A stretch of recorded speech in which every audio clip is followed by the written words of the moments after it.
রাজনীতি যেখানে বিভাজন তৈরি করে সেখানেই জন্ম নেয় চার পায়ে হাঁটা এক শান্তির প্রতীক।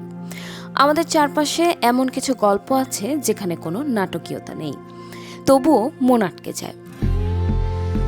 আলোকার গল্প তেমনি, নেই কোনো বংশগৌরব, নেই কোনো রাজকীয় পরিচয়, তবু একজন সাধারণ ভারতীয় পথকুকুর হয়েও সে আজ বিশ্বজুড়ে শান্তির প্রতীক।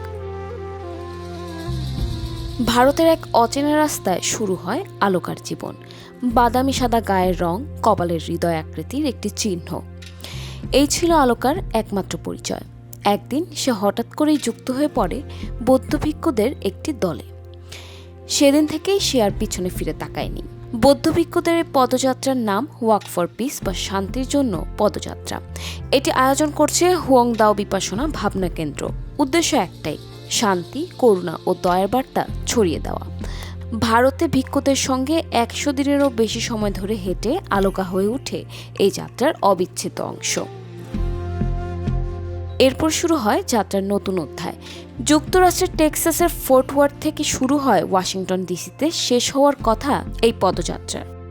10টি রাজ্য পেরিয়ে প্রায় 3700 কিলোমিটার পথ, সময় লাগবে আনুমানিক 120 দিন। 2025 সালের 10 অক্টোবর শুরু হওয়া এই দীর্ঘ যাত্রায় আলোকা আছে প্রতিটি পদক্ষেপে। পথে পথে ভিক্ষুরা ধ্যান করেন, মানুষের সঙ্গে কথা বলেন, অহিংসা ও ঐক্যর বার্তা দেন।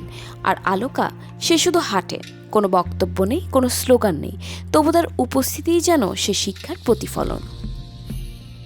দ্য পিস টকের ফেসবুক পেজ অনুযায়ী আলোকার বয়স প্রায় 4 বছর এবং সে সম্ভবত একটি ভারতীয় নেড়ি কুকুর। তবে সবকিছুর ঊর্ধ্বে উঠে আলোকা হয়ে উঠেছে এক জীবন্ত প্রতীক।